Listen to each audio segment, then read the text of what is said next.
So, Bill, what are the key factors that influence, a stay-at-home mother's financial settlement in a divorce? It is really important for stay-at-home moms to have perspective, both the short term and the long term. And so there are a lot of different factors to take in consideration. But one of the things that we see consistently is that stay-at-home moms are very fearful because of the finances that they don't have. And usually when they're staying at home, it allows the other spouse to earn a good wage. So what we do is we're able to give peace of mind to stay-at-home moms and show them where we can help them secure their financial future. When we represent folks, we show them what they can get, what they should get, and what long-term and short-term finances should look like. So having a really good financial plan is very important to a stay-at-home mom because they're there often providing the support, all the hard work that it takes to raise a child and provide a really loving and supportive home. And having that financial security in the future and having a plan that was really workable and is a reusable solution is very important.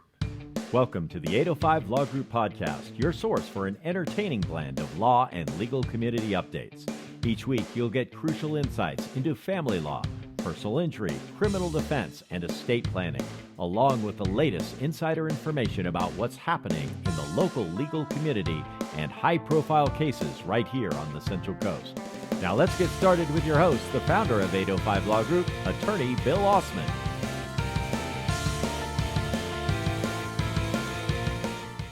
Welcome to the 805 Law Group Podcast. We're your hosts. I'm Dean Mignola. And I'm Bill Ausman. Now, in this episode, we're going to talk about what you need to know if you're going through a divorce and you're a stay-at-home mother or you're married to a stay-at-home mom. So, Bill, what are the key factors that influence, a stay-at-home mother's financial settlement in a divorce? It is really important for stay-at-home moms to have perspective, both the short term and the long term. And so there are a lot of different factors to take in consideration. But one of the things that we see consistently is that stay-at-home moms are very fearful because of the finances that they don't have. And usually when they're staying at home, it allows the other spouse to earn a good wage.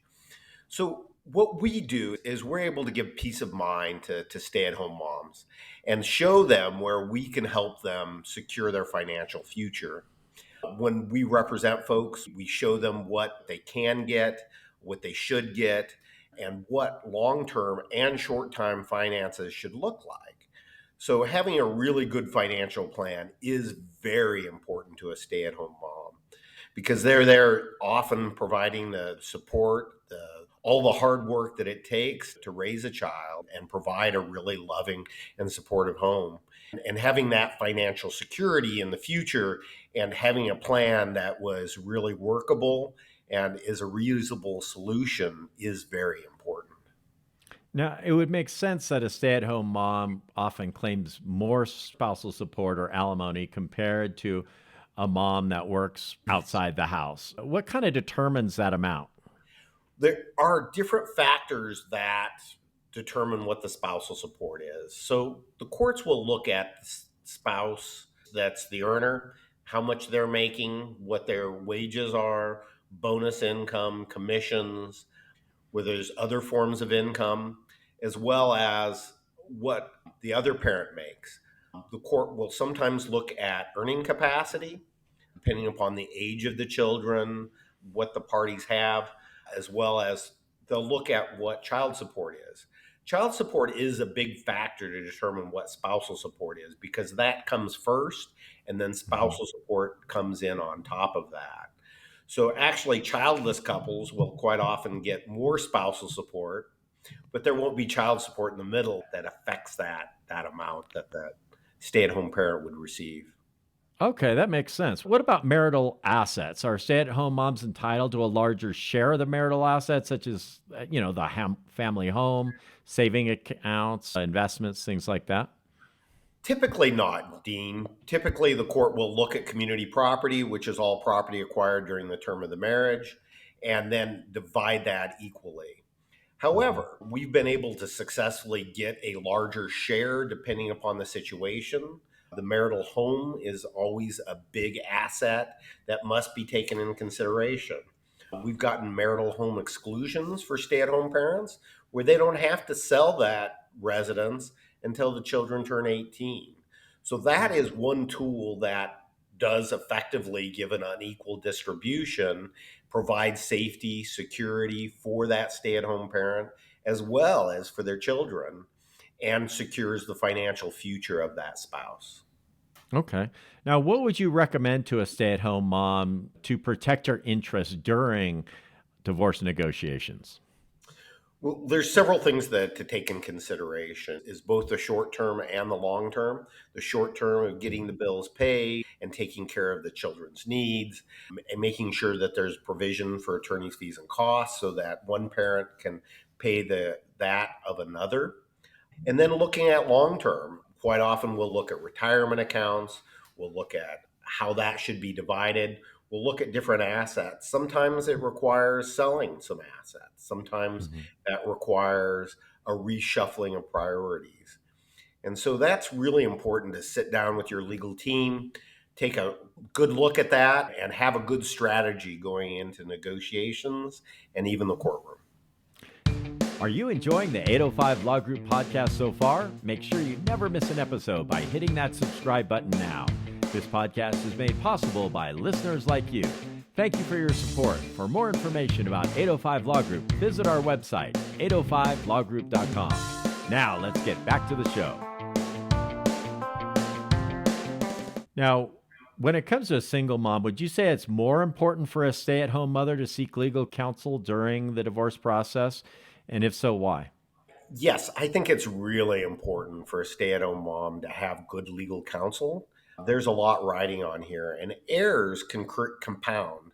If you make an error just, $1,000 a month, in a year, that's $12,000. And I Hmm. see people make large errors, and I've seen $1 million mistakes where I've had to go into court and someone has chosen not to have counsel, and it's ended up costing them six and even seven figures. Wow. So, what happens if a stay at home mom decides to re enter the workforce after a divorce? How does that impact, her settlement and things like that? That's a great question, Dean. Quite often, a stay at home parent has rusty skills or not the education and training that they need to really competitively get into the workforce. So, we've worked out plans to where one parent can get the education and training they need. We have a great university here at Cal Poly. We've been able to get some moms into Cal Poly, put in provisions for their tuition, their books, as well as time that they need to study.